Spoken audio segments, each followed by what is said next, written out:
everyone, welcome to Sri Ram's IS YouTube channel. This is your mentor Arsu Kakkar, where daily we cover news analysis with you. This session deals with very important articles, and what are those? Let me show you here in the index. So ये कुछ articles हैं जो हमें cover करने हैं और important हैं, काफ़ी इम्पॉर्टेंट हैं. 2 एडिटोरियल्स हैं जो आज हिंदू के अंदर आए हैं.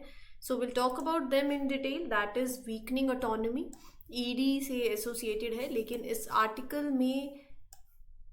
आर्टिकल को समझने के लिए आपको इसका बैकग्राउंड और कॉन्टेक्स्ट जानना पड़ेगा, तो ही ये आर्टिकल समझ में आएगा कि क्यों ये आर्टिकल न्यूज़ के अंदर है. सो इसका बैकग्राउंड और कॉन्टेक्स्ट समझेंगे, वो इसमें मेंशन नहीं है, लेकिन वो समझ आ गया तो फिर ये क्लियर हो जाएगा कि मतलब ये टर्म ही क्लियर हो जाएगी. Why this title weakening autonomy, right. Quiet diplomacy could ease South China Sea tensions. तो यहाँ पर साउथ चाइना सी को लेकर जो टेंशंस हैं, everything I show in map. क्या क्वाइट डिप्लोमेसी की बात करी जा रही है तो वो जानेंगे. Global multi dimensional poverty index, यहाँ से तो मतलब प्रीलिम्स के लिए भी, मेंस के लिए भी इंपॉर्टेंट है. 2016 में इसी से एसोसिएटेड एक मेंस में क्वेश्चन भी आया था. तो will talk about it in detail. इस इंडेक्स के बारे में जानेंगे. जीएस पेपर 2 और जीएस पेपर 3 दोनों से आप इसको लिंक कर सकते हो. 2 डे अर्बन 20 मेयर सबमिट. तो ये जो सबमिट है ये किस पर्पस के लिए है, क्या रेफरेंस है, क्या 6 प्रायोरिटी एरियाज हैं, इसके थीम्स हैं बेसिकली, वो समझेंगे, जानेंगे, पढ़ेंगे.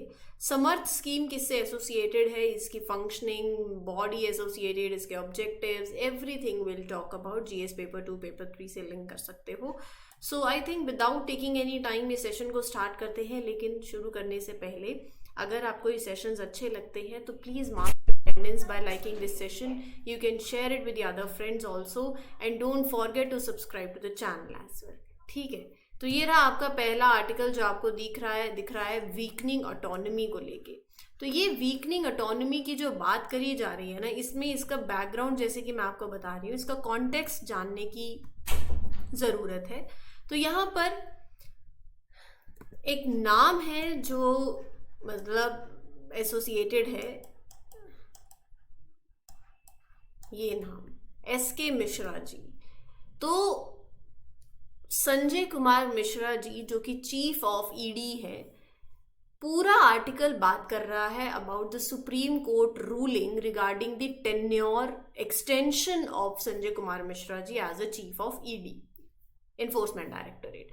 तो क्या आर्टिकल है, क्या कुछ है, वो मैं भी आपको बताती हूँ. तो ईडी बेसिकली एनफोर्समेंट डायरेक्टोरेट एक एजेंसी है. बेसिकली सबको पता ही है, सबने सुना होगा. 1956 में it was established under the department of economic affairs, और यहाँ पर it was later renamed as Enforcement Directorate in 1957. Currently ED ministry of finance के अंदर ऑपरेट करती है. सो ईडी का फंक्शन क्या है सबको पता ही है. Basically foreign exchange management act के अंदर the main function of ED involves enforcing this act, the provisions under prevention of money laundering act. तो यहाँ पर ये authority it seizes the asset of individuals found guilty of violating this act, and it is also empowered to conduct searches, arrests, survey, actions against the offences that are committed under the Prevention of Money Laundering Act. जो ED के director होते हैं, जो ED के director होते हैं appointed by the central government, और central government appoint करती है based on the recommendation of a committee. इस कमेटी के अंदर it is chaired by central vigilance commissioner, और जो मेंबर्स होते हैं वो जैसे विजिलेंस कमिश्नर हो गए, home secretary, secretary of department of personal and training, वो सब होते हैं.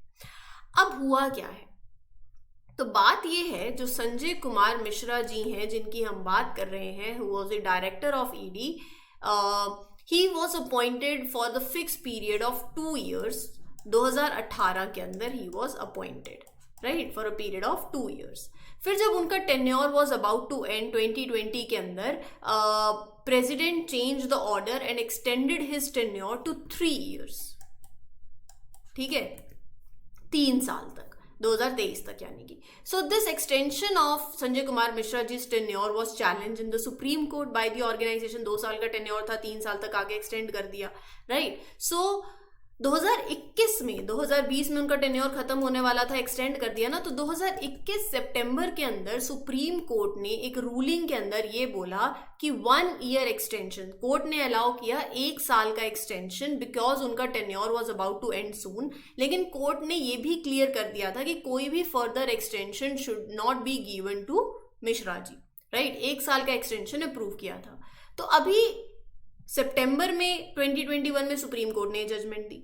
दिसंबर 2021 के अंदर पार्लियामेंट ने 2 बिल पास कर दिए दैट चेंज द लॉ, जिसके अंदर that bill were regarding central vigilance commission amendment bill 2021, Delhi special police establishment amendment bill 2021। तो ये 2 बिल सुप्रीम कोर्ट ने पार्लियामेंट ने पास किए, राइट। और इसके अंदर क्या हुआ था, these bills allowed the extension of the tenure of the directors of CBI of ED for 3 years.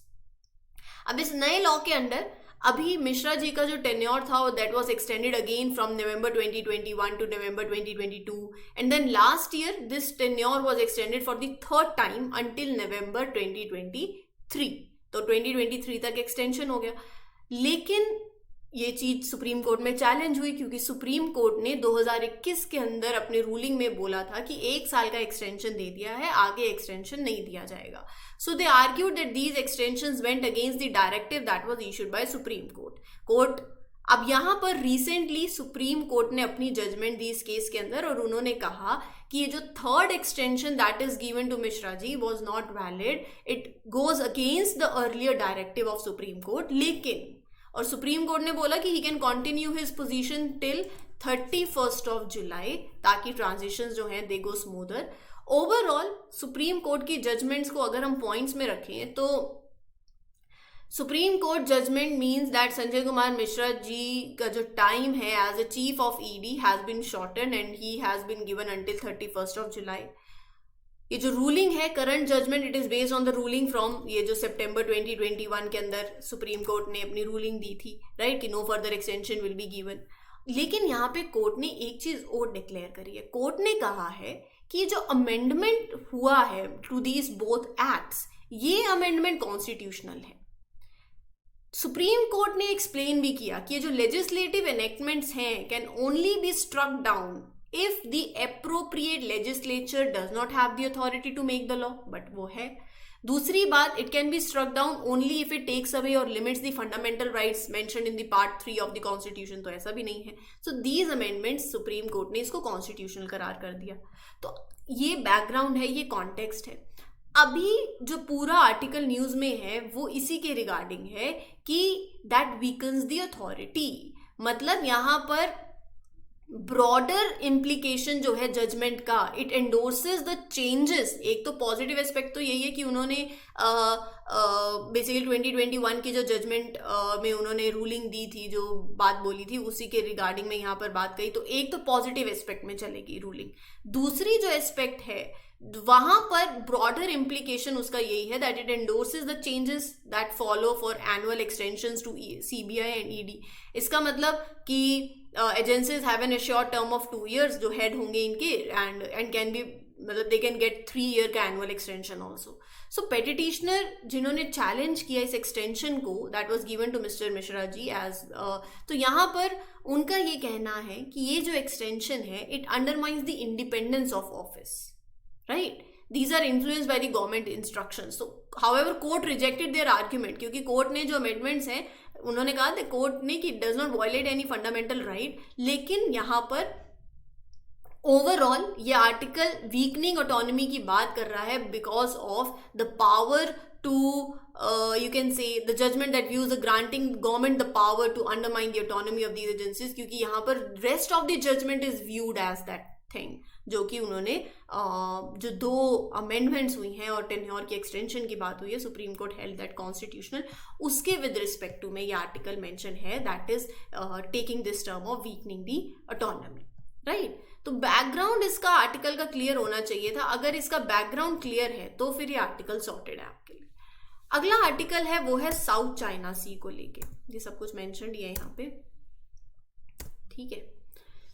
South China सी को जो लेके ये आर्टिकल है, ये तब समझ आएगा जब ये हमारा ये आर्टिकल क्लियर होगा। चाइना का तो ऐसा है ना, मतलब जहां हम खड़े हो गए वो हमारी जगह है। तो कंट्रीज का response towards this rising aggression in South China Sea, और काफी टाइम से चल रहा है, हिस्टोरिक मतलब हिस्ट्रीज है। चाइना के बॉर्डर इश्यूज ही है। चाइना तो जितना एरिया एक्सपैंड करता जाए अपना, चाइना चाहता ही यही है। बॉर्डर इश्यूज उसके इंडिया के साथ अगर देखो तो वहां पर बॉर्डर बना, गांव विलेजेस लगा दो मतलब बॉर्डर एरियाज पे, तो वो हमारा अरुणाचल प्रदेश में हमारी जगह हो गई थी। यहाँ पर उन्होंने क्या किया है, ये 9 डैश लाइन, ये देख रहे हो, ये मतलब ये कहना है उनका ये हमारा एरिया है। अब फिलीपींस कहता है कि भैया ये क्या कर रहे हो आप, ये हमारे एक्सक्लूसिव इकोनॉमिक जोन के अंदर आता है। ये 3 आइलैंड है, ये आपके प्रीलिम्स के लिए इंपॉर्टेंट है, लोकेशन पता होनी चाहिए। पैरासल आइलैंड और स्कैब्रो और स्प्रेटली आइलैंड। तो यहाँ पर इधर देखो वियतनाम लगता है बॉर्डर, इधर ऊपर ताइवान है, इधर ब्रुनेई है, मलेशिया है, इधर स्ट्रेट ऑफ मलक्का है, राइट, जो एंटर करता है। ये ट्रेड रूट है जाने के लिए। तो यहाँ पर फिलीपींस कहता है कि हमारे एक्सक्लूसिव इकोनॉमिक जोन में आता है जो आप एरिया ले रहे हो। अब अलग अलग चाइना के क्लेम्स की बात करूं तो मैं यहाँ पर अगर आप देखो तो डिस्प्यूट जो है, रीजन वो है claims over these island only.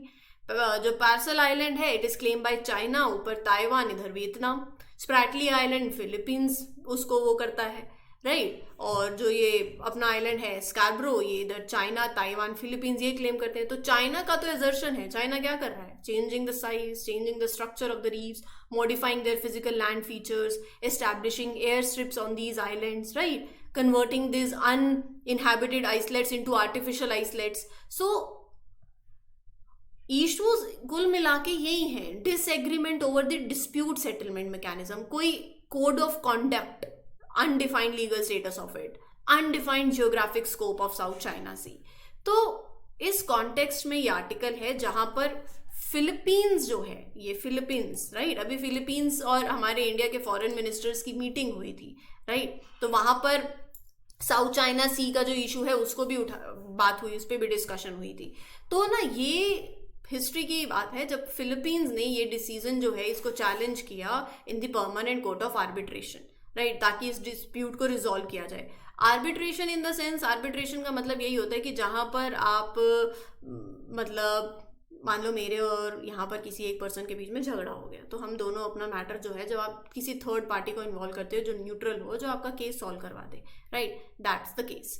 तो अब यहाँ पर Philippines submitted this case to permanent court of arbitration, और पीसीए का यही कहना है, इट स्टेटेड कि China violated the sovereign rights of Philippines in this exclusive economic zone, right? It infringed upon the fishing, petroleum exploration rights. So the ruling overall addressed these things, right? तो यहाँ पर देखो मैं ना थोड़ा आपको India के कॉन्टेक्स्ट में भी बताती हूँ, इंडिया पे क्या इम्पैक्ट पड़ेगा। ये जो पूरा रूट है, अगर आप देखो, मैं आपको पहले रूट के बारे में थोड़ा सा अगर समझाऊंगी, साउथ चाइना सी वाला रूट, तो it is the arm of western Pacific ocean, और यहाँ से ये कनेक्टिंग लिंक है, इंडियन ओशन से ये कनेक्टिंग लिंक है, इंडो पैसिफिक, राइट। सो ये जो स्टेट ऑफ मलक्का है it is like a connecting link. तो स्ट्रैटेजिक इंपॉर्टेंस बहुत ज्यादा है। इंडिया का मोर देन 50% ऑफ ट्रेड जो है वो यहाँ से ही पास होता है, through this strait of Malacca which opens into this sea. China अगर इस रीजन को कंट्रोल कर लेगा तो it can hamper the India's foreign trade passing through that region. Freedom of navigation को इंश्योर करना बहुत ज्यादा इंपॉर्टेंट है, इंडिया के एनर्जी नीड्स बहुत इंपॉर्टेंट है, तो उसके कॉन्टेक्स्ट में इंडिया पे भी इंपैक्ट पड़ेगा। इंडिया का स्टैंड यही है, protecting our economic interest, right. तो ओवरऑल ये जो चाइना के थ्रेटनिंग टेक्टिक्स हैं in the South China Sea, उसके लिए इंटरनेशनल डिस्प्यूट्स में India has started internationalising the disputes in the Indo Pacific Quad, जो इसीलिए है इंडो पैसिफिक में शांति बनी रहे, और यहाँ पर जापान, ऑस्ट्रेलिया, यूएस, इंडिया सब है, यूएस का भी स्टैंड यहाँ पर है। तो ओवरऑल ये साउथ चाइना सी को लेके चाइना का क्लेम वही सब कुछ हमारा है। यूएस का stand, obviously US are argued कि ये सारी जो एक्सरसाइजेज हैं उस पे यूएस ने भी बात करी है, और यूएस और चाइना का तो अभी ट्रेड वॉर जैसे सिनेरियो भी चल रहे हैं, अभी हमने पीछे डिस्कशंस भी करी हैं काफी, राइट। फिलीपींस और बाकी कंट्रीज का क्लेम है यहाँ पर, इंडिया का स्टैंड क्या है वो भी मैंने आपको बता दिया। तो सॉल्यूशन क्या है, ये आर्टिकल डिस्कस करता है सॉल्यूशन पे। ये आर्टिकल कहता है कि सॉल्यूशन है इस चीज का क्वाइट डिप्लोमेसी। क्वाइट डिप्लोमेसी बोले तो ये जो कंट्रीज इस चीज से इफेक्ट हो रही हैं, यानी कि अगर हम एशियन ग्रुपिंग की बात करें, तो यहाँ पर वो होता है ना म्यूचुअल डायलॉग से, डिस्कशन से, सामने वाले को टेबल पर बिठाओ और फिर उनसे बातचीत हो, राइट। सो वो चीज़ें हैं यहाँ पर। मतलब ये आर्टिकल एम्फसाइज करता है on the importance of dialogue and a political framework for resolving the South China Sea का जो ये इशू है, right. Peaceful conflict resolution, respect for diplomatic channels, legal channels, adherence to arbitration ruling, ये सब चीज़ें बहुत ज़्यादा असेंशियल हैं अगर आप पीस मेंटेन करना चाहते हो, राइट। तो ओवरऑल ये आर्टिकल सिंपल टर्म्स में यही कह रहा है कि when it comes to dealing with this situation, dialogue is required. आपकी अप्रोच जो है वो कैसी होनी चाहिए। सो रिकॉग्नाइजिंग ये जो पूरा कॉम्प्लेक्स नेचर है ऑफ साउथ चाइना सी का जो इशू है, ये बहुत क्लियर है कि एक पॉलिटिकल फ्रेमवर्क, ये जो पॉइंट्स मैं आपको बता रही हूँ इंपॉर्टेंट है, आप आंसर राइटिंग में मेंशन कर सकते हो। Political framework is very crucial to find the political solution of it. ASEAN can engage in quiet diplomacy, मतलब जहां पर आप डायलॉग, इशू को रिजॉल्व करो through legal means, through dialogue. मतलब you can say that resolving this issue through legal means alone may have like limited potential, making diplomatic efforts, negotiations more essential। तो simple terms में यही है, जितना dialogue होगा, quite diplomacy होगी, peaceful conflict resolution से through negotiations and discussions जितनी ज़्यादा होगी, उतना ज़्यादा ये चीज़ों को सॉर्ट आउट किया जा सकता है। And it is crucial for ASEAN nations to understand and cooperate with each other to convey this political message to China as well, right. तो ये पूरा आर्टिकल था और बहुत ही ज़्यादा इंपॉर्टेंट आर्टिकल है मैं कहूँगी। अगर आपको समझ आ गया है तो बहुत बढ़िया हो जाएगा। ये पूरा सिनेरियो जो है साउथ चाइना सी का मैंने आपके साथ शेयर कर दिया है, ठीक है।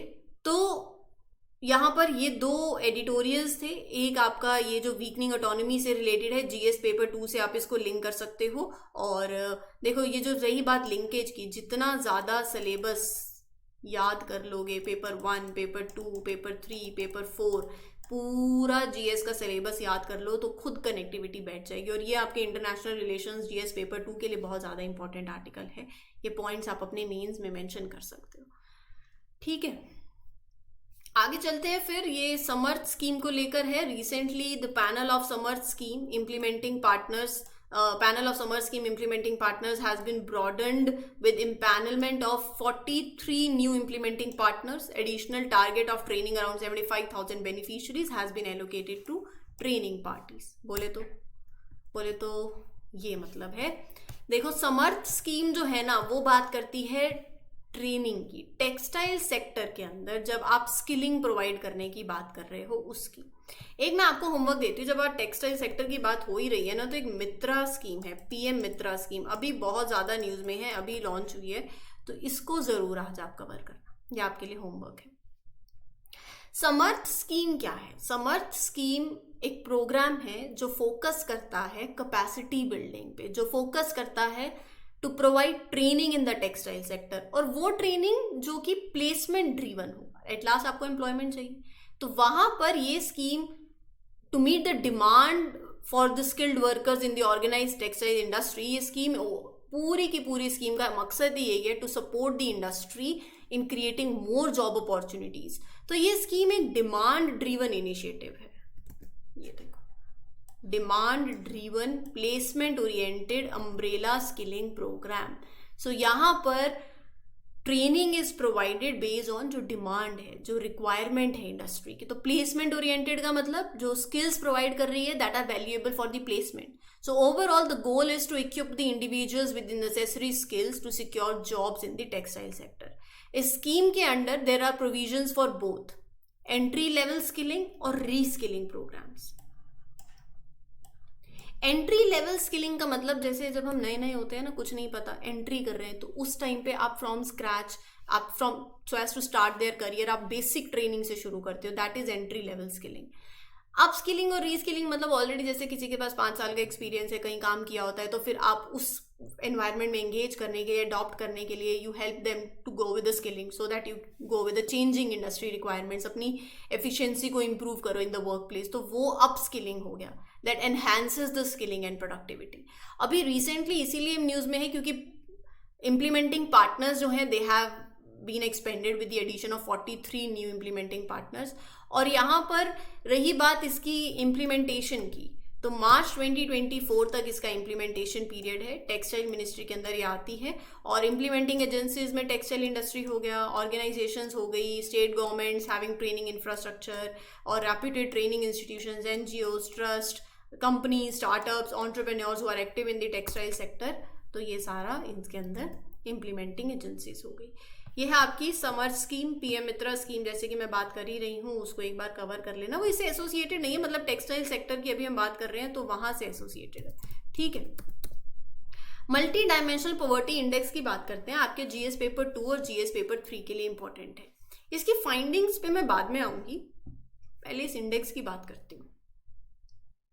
ये index is a key international resource that measures acute multi-dimensional poverty, basically multi dimensional poverty. Indicators पे फोकस करना, वैसे तो यहाँ पर क्या है, 3 डायमेंशंस हैं, हेल्थ, एडुकेशन और लिविंग स्टैंडर्ड्स। पॉवर्टी को भी आप सिर्फ ऐसे नहीं देख रहे हो, उसके डायमेंशंस हर तरीके से, गरीबी में मतलब nutrition level, education level, year of schooling, पानी सही मिल रहा है, बिजली सही मिल रही है, फ्यूल, सब कुछ देखा जाता है। तो 3 डायमेंशंस हो गई, उसमें 10 इंडिकेटर्स हैं। हेल्थ के अंदर न्यूट्रिशन और चाइल्ड मोर्टेलिटी, एडुकेशन में year of schooling, school attendance, living standard में cooking, fuel, sanitation, water, electricity, floor, assets. तो सारे पैरामीटर्स पे, इंडिकेटर्स पे देखा जाता है।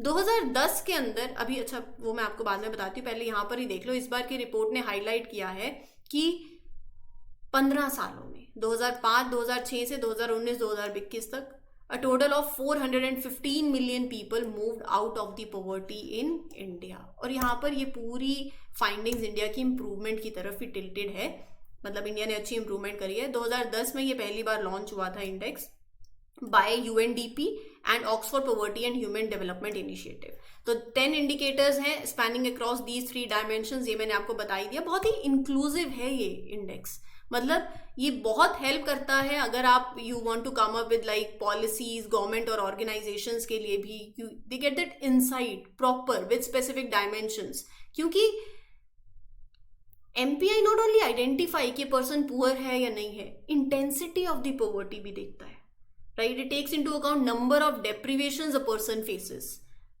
Understanding of the poverty multiple aspect में, ओवरऑल वेलबींग, साइमल्टेनियसली सब कुछ और इस इंडेक्स से पता चलती है। And this information helps in the target designing those interventions, policies to address these aspects of poverty, right. तो यहाँ पर ये जो एमपीआई की रिपोर्ट है, इसने क्या हाईलाइट किया है, that India and 25 other countries they have shown rapid progress, बहुत अच्छी प्रोग्रेस दिखाई है। और हर एक इंडिकेटर के अंदर यू विल सी कि deprivation in all the indicators decline, मतलब इंप्रूवमेंट देखने को मिली है। पुअरेस्ट स्टेट्स, मार्जिनलाइज्ड ग्रुप्स, बच्चे, disadvantage caste groups, they showed progress in overcoming the poverty, right. So the report specifically mention that number of people who are multi dimensionally poor and deprived under the nutrition indicator, वो भी decline हुए।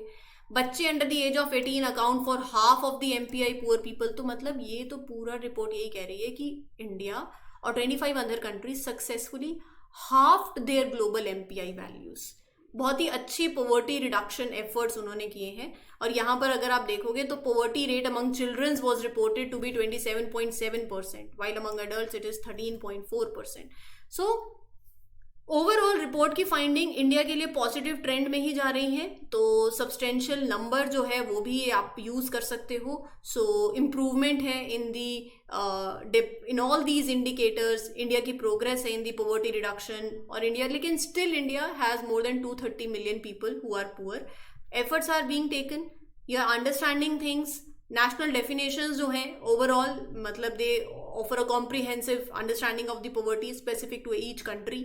तो यहाँ पर सवाल बनता है और यहाँ पर मतलब आपके मेंस के पर्सपेक्टिव से भी you can write an answer with respect to ये जो डेटा है, जो कंटेंट है, आप अपने आंसर राइटिंग में यूज कर सकते हो, ठीक है। प्रीलिम्स के लिए तो एनीवे इंपॉर्टेंट है ही सही। अगला जो आर्टिकल है वो है इस अर्बन 20 सबमिट को लेके। तो ये जो सबमिट है it was hosted by Ahmedabad और इसके अंदर जो कंक्लूड हुआ मैं आपको बताऊंगी। City diplomacy initiative launched on December 12 2017 में U20 अर्बन 20 समिट जो है पेरिस के अंदर it came into existence. Urban development से रिगार्डिंग जो इश्यूज होते हैं ना, उन पे बात होती है। Climate change, social inclusion, affordable housing, sustainable mobility, इन सबको कैरी किया जाता है इसके अंदर। हर साल मतलब लीडरशिप जो है वो रोटेट करती है based in the G20 host country. इस बार अहमदाबाद के अंदर हुई। 105 cities across the world they endorse the report that came out of this summit, right. तो यहाँ पर अगर मैं आपको दिखाऊं तो 6 priorities identified collectively by these cities include responsible behaviour, climate financing, water security को इंश्योर करना, लोकल कल्चर और इकोनॉमी को सपोर्ट करना, urban planning, governance, digital urban future को कैटलाइज करना। तो ये सारे पॉइंट्स जो हैं वो इसके अंदर रखे गए। ठीक है, ये था आज का सेशन। उम्मीद करती हूँ आपको अच्छा लगा हो। वीडियो अच्छी लगती है तो don't forget to like, share and subscribe to the channel and this videos also. This is your mentor Arsu Kakkar signing off for today. We'll meet you tomorrow with other articles. Till then, take care everyone. Good luck, good wishes. Happy learning. All the best. Thank you.